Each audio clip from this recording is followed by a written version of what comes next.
यानी अंतरराष्ट्रीय सीमा मतलब विदेशी बाउंड्री सिर्फ एक ही लगता है, वो है नेपाल। ठीक है, और यहां से क्वेश्चन दबा के पूछता है एग्जाम में, कई प्रकार से क्वेश्चन पूछ देता है। देखिए, और जो राज्य हैं, यूपी से कुल कितने राज्य भारत टच करते हैं? तो ये 8 राज्य, सोच लीजिए 8 राज्य टच करते हैं। उन 8 राज्य कौन कौन से, ध्यान दीजिए।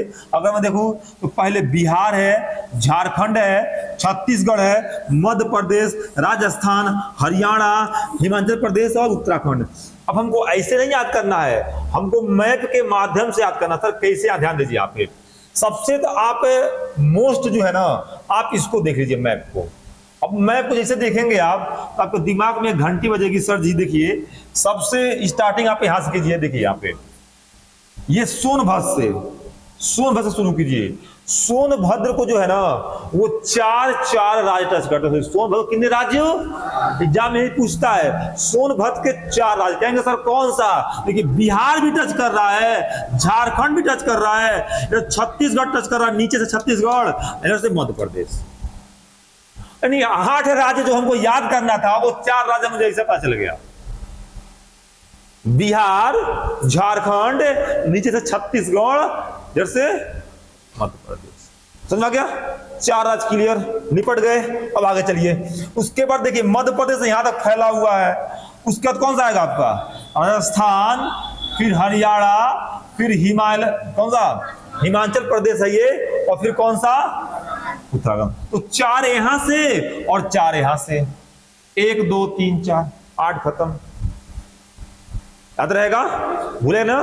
सीक्वेंस वाइज याद रखिए। यादव जी बता सकते हैं सीक्वेंस वाइज? बता सकते हैं? देखिए मैं कैसे बोल रहा हूं। यहां पे कौन सा होगा आपका? बिहार, फिर आपका झारखंड, नीचवा से छत्तीसगढ़, इस साइड से मध्य प्रदेश, फिर कौन आएगा मेरा? हरियाणा, फिर हिमाचल प्रदेश और फिर उत्तराखंड। 8 राज्य। अब बच गया क्या आपका? ये पूछता ये कि ऐसे कौन से जिले हैं जो नेपाल की सीमा से नहीं टच करते हैं, यूपी के। ऐसे भी क्वेश्चन एग्जाम में बनते हैं। चलिए उसको विचार करते हैं। देखिए, और एक जो है ना, यहाँ पे जान जानिए, केंद्र शासित प्रदेश दिल्ली भी यूपी के सीमा को टच करता है। ठीक है, तो पूछेगा कुल कितने राज्य, तो 9 मत मारिएगा, कितना मारेंगे? 8। ठीक है, कुल कितने राज्य टच करते हैं यूपी के, तो 9 नहीं, कितना मारेंगे? 8। और पूछेगा कि कुल कितने राज्य प्लस केंद्र शासित प्रदेश, कितना मारेंगे? 9। अब मान लीजिए ऑप्शन में 8 9 रहे, तब क्या मारेंगे? तब 9 ही मारेंगे। समझ में आ गया ना? ये चीज ध्यान देना है। चलिए आगे चलते हैं। नेक्स्ट, अब जिलों की बात करते हैं। थोड़ा जिले की बात करना है कि कुल कितने जिले टच करते हैं। कहा कि एग्जाम में ना जिले को पूछ देता है कभी कभी। ठीक है ना? कुल कितने जिले, कहा कि हमको देने जाना है किसका पेपर यादव जी? उत्तर प्रदेश का। तो उत्तर प्रदेश से क्वेश्चन ना पूछे ऐसा हो ही नहीं सकता। ठीक है, चलिए क्या कर रहे हैं? इसलिए तो वार करने आए हैं उत्तर प्रदेश पुलिस पे। ये समझे उत्तर प्रदेश पुलिस का वार है। चलिए, अब उत्तर प्रदेश की नेपाल की सीमा कितनी लगती है? कितने सीमा है? 7 सीमा लगते हैं। कौन कौन से? देखिए, पीलीभीत, लखीमपुर खीरी, बहराइच, श्रावस्ती, बलरामपुर, सिद्धार्थनगर और यादव जी बताएंगे कि नेपाल की सीमा से लगने वाला उत्तर प्रदेश का सबसे पूर्वी जिला कौन सा है? अरे सबसे पूर्वी जिला जिसमें हम लोग रहते हैं, कौन सा जिला? महाराजगंज। और सबसे पश्चिमी जिला पीलीभीत। 2 याद हो गया? 2 याद हो गया 7 में से। यानी सबसे पूर्व में हम लोग हैं महाराजगंज और सबसे पश्चिम में पीलीभीत। अब देखिए, सबसे बड़का जिला जो है उत्तर प्रदेश का लखीमपुर खीरी, याद हो जाएगा। उसके बाद बताइए, फिर बहराइच और श्रावस्ती को भूल सकते हैं क्या? सबसे कम पढ़ा लिखा वाला जिला श्रावस्ती।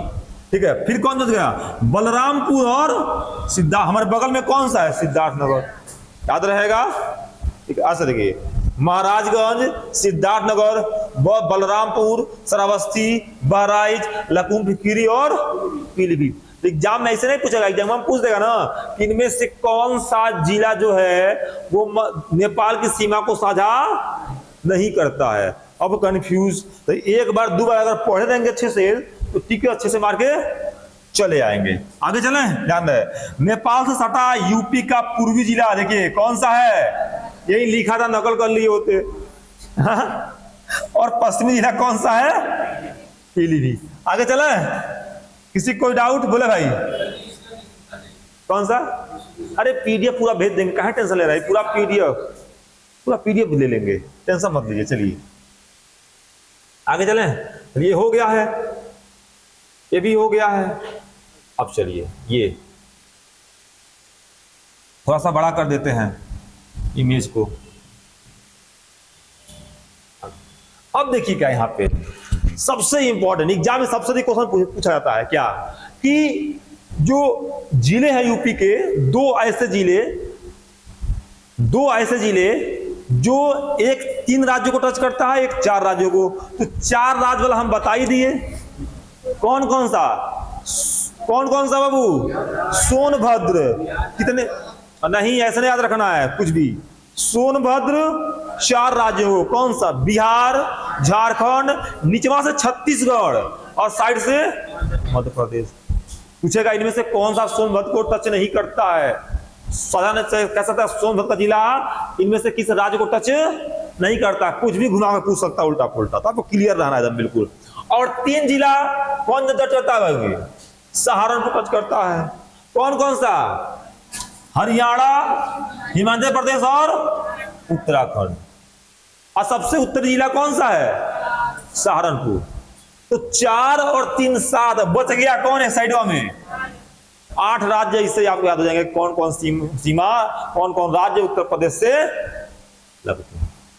भूलेगा तो ये याद रखना है। सहारनपुर से कितने राज्य? 3 राज्य। कौन कौन से? हरियाणा, हिमाचल प्रदेश और उत्तराखंड।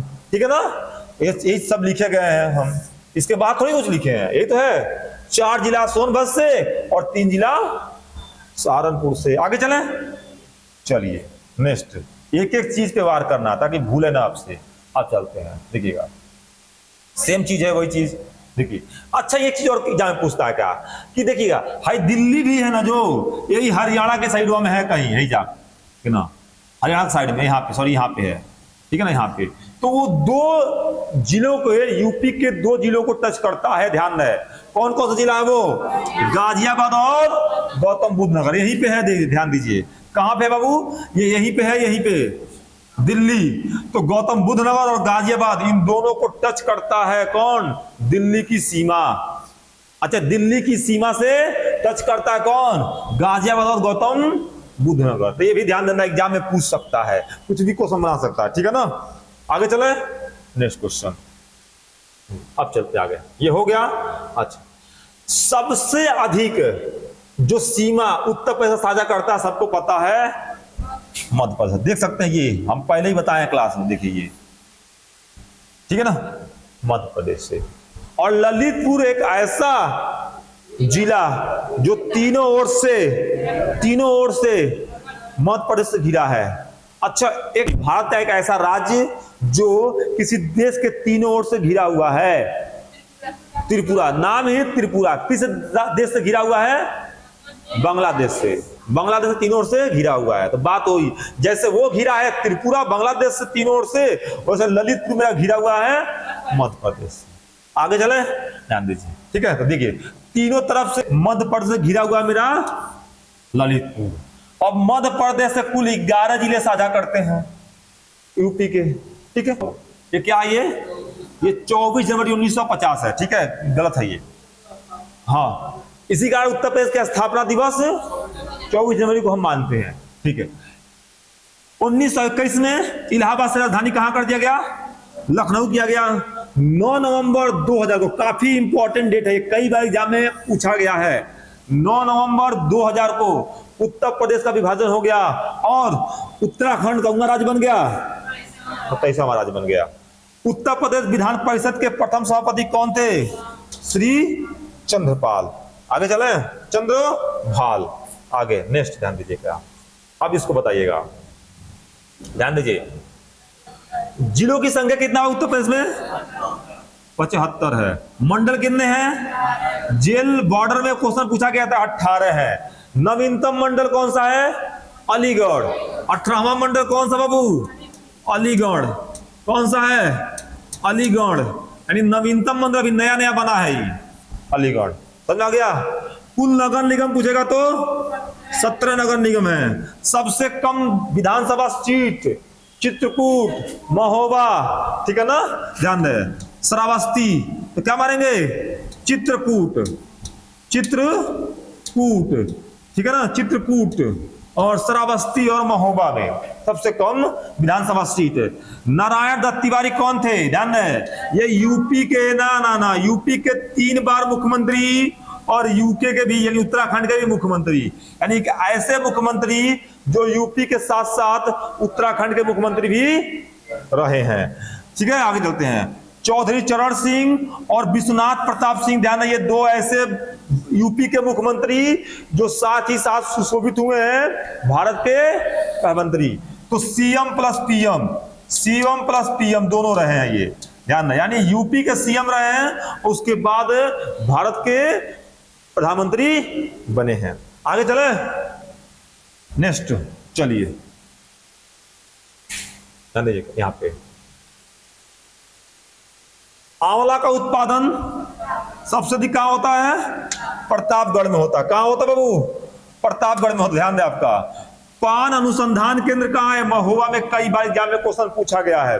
ठीक है, चकबंदी योजना कब शुरू की थी, 1954 में। और आम आदमी बीमा, ठीक है, आम आदमी बीमा 1 नवंबर 2008 को शुरू किया गया था। ये सभी पीडीएफ ग्रुप में चल जाएगा, एक बार ध्यान से पढ़ लीजिएगा। ठीक है, देखिए, भारत के लगभग 90% जो मैथा ऑयल का उत्पादन होता है वो कहां होता है बाबू, उत्तर प्रदेश में होता है।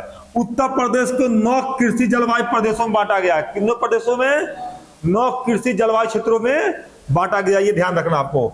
अफीम का सबसे बड़ा उत्पादक जिला कौन सा है, देखिए, सबसे अधिक उत्पाद जो करता है वो बाराबंकी करता है, लेकिन अफीम फैक्ट्री कहेगा तो गाजीपुर, पहले हम करा चुके हैं। तो देखिए, प्रदेश के लिए अफीम फैक्ट्री कहां पे है, गाजीपुर में, लेकिन सबसे बड़ा अफीम उत्पाद करने वाला जिला कौन सा है आपका, गाजीपुर। आगे चलते हैं, नेक्स्ट, एक एक क्वेश्चन पे वार करना है बाबू। आप लोगों को लगता था सर अरे ये तो प्रेस पुलिस नहीं कराएंगे, अरे कहा नहीं, आप बस पढ़ते जाइए और टाइम से आ जाइए। बस 12 बजे बुलाए थे, आए कब आप लोग, 1 बजे, ठीक है। सत्यनारायण आए 3 बजे आ रहे हैं, बताइए, 2.5 घंटा क्लास हो गया तब आ रहे हैं, आधा घंटा में मीत आएंगे, 4 घंटा। दूसरे कोचिंग में क्या होता है कि 2 घंटा में क्लास खत्म हो जाता है, इधर 4-4 घंटा पढ़ा रहे हैं, 25 घंटा पढ़ा रहे हैं, तो मतलब। चलिए आगे चलते हैं। देखिए, मुझे क्या खुशी मिलेगी, मुझे बस यही मिलेगा कि सिलेक्शन हो जाएगा, नाम लिखवा देंगे, बस हाँ सिलेक्शन हुआ था, खत्म, बस इतने कर सकते हैं। पैसा हमको देंगे, हमको देंगे, बहुत लोग दिए हैं, माँ बाप को लोग देते नहीं तो हमको क्या देंगे। आगे चलते हैं। उत्तर प्रदेश हिंदी संस्थान कहाँ है, मुझे पैसा चाहिए भी नहीं, ठीक है। उत्तर प्रदेश हिंदी संस्थान कहाँ है बाबू, लखनऊ में है। देखिए यादव जी, बहुत इंपॉर्टेंट है, भारतीय भवन पुस्तकालय, एग्जाम में पूछा गया था यही क्वेश्चन, कहाँ पे है, इलाहाबाद में है। भारतीय भवन पुस्तकालय कहाँ है, इलाहाबाद में। और मोतीलाल नेहरू बाल संग्रहालय, आपके एमसीक्यू में आया था, नहीं आया था क्वेश्चन, ये आया था, गलती मारे थे, क्या बात है, बहुत अच्छे। तो मोतीलाल नेहरू बाल संग्रहालय कहाँ है, लखनऊ में है। और प्रदेश में उर्दू अकादमी की स्थापना 1972 में। उत्तर प्रदेश को, सॉरी, उर्दू को दूसरी राजभाषा का दर्जा कब दिया गया था, और कितना, अरे यादव जी 1989 को, 1989 को उर्दू को दूसरी राजभाषा का दर्जा दिया गया था, ठीक है। और उर्दू अकादमी की स्थापना 1972 में, ठीक है ना। देखिए, अलीगढ़ मुस्लिम विश्वविद्यालय की स्थापना किसने किया था, सर सैयद अहमद खान ने। अब विश्वविद्यालय से 3 चीज रखिएगा क्या यहाँ पे, अलीगढ़ मुस्लिम विश्वविद्यालय की स्थापना सर सैयद अहमद खान ने। मदन मोहन मालवीय ने बनारस हिंदू विश्वविद्यालय की स्थापना, बनारस हिंदू विश्वविद्यालय, बनारस कब किए थे, मदन मोहन मालवीय, यानी ट्रिपल एम मदन मोहन मालवीय ने कब किया था, 1916 में। और ये यूपी का प्रथम केंद्रीय विश्वविद्यालय था। ठीक है ना। इलाहाबाद विश्वविद्यालय की स्थापना 1887 में हुआ था। ये सबसे पुराना विश्वविद्यालय, तो सबसे पुराना विश्वविद्यालय इलाहाबाद विश्वविद्यालय। स्थापना कब हुआ था? 1887 को। और पूछ दिया था क्या है कि प्रथम केंद्रीय विश्वविद्यालय यूपी का, तो बनारस हिंदू विश्वविद्यालय किसने किया था? मदन मोहन मालवीय ने। कब किया था? 1916 में। आगे चलें, सभी चीजें याद रखना है। आगे नेक्स्ट लीजिए। अच्छा यही क्वेश्चन देखिए आ भी गया। उत्तर प्रदेश में सबसे पुराना विश्वविद्यालय इलाहाबाद। अच्छा उत्तर प्रदेश कब स्थापना किया गया था? 1887 को। उत्तर प्रदेश में प्रथम केंद्रीय विश्वविद्यालय बनारस हिंदू विश्वविद्यालय। स्थापना कब हुआ था? 1916 में। उत्तर प्रदेश का सबसे पुराना संग्रहालय कहाँ है? राजकीय संग्रहालय कहाँ है? लखनऊ में। हिंदू अकादमी हिंदुस्तान अकादमी कहाँ है? ये इलाहाबाद में है। जौनपुर को भारत का क्या बोलते हैं? सिराज ए हिंद। एग्जाम में कई बार पूछा गया है। तो सिराज ए हिंद किसको मानते हैं? जौनपुर को। आमों का नगर मलिहाबाद। प्राचीनतम वाद्य यंत्र कौन सा है? वीणा है। और तानसेन का मकबरा कहाँ है आपके? ग्वालियर में है। ग्वालियर में है, भूलना नहीं चाहिए भी क्वेश्चन। चलिए नेक्स्ट देखिए यहाँ पे। नेक्स्ट यादव जी, राज्य की सर्वाधिक प्रदूषित नदी कौन सा है? यमुना। कौन सा है? यमुना। आगरा किस नदी किनारे बसा है? दिल्ली किस नदी किनारे बसा है? यमुना के। बहुत अच्छे, शाबाश। गंगा नदी में गंगा नदी से रामगंगा कहाँ मिलता है? कन्नौज के पास मिलता है। और गंगा नदी प्रदेश के बिजनौर जिले में प्रवेश करती है। कहाँ प्रवेश करती है? गंगा नदी जो है ना, ये यूपी के बिजनौर जिले में प्रवेश करती है। और यमुना नदी जो है वो यूपी के सहारनपुर में प्रवेश करती है। देखिए दे दिया, कहाँ प्रवेश करती है यमुना नदी? सहारनपुर में।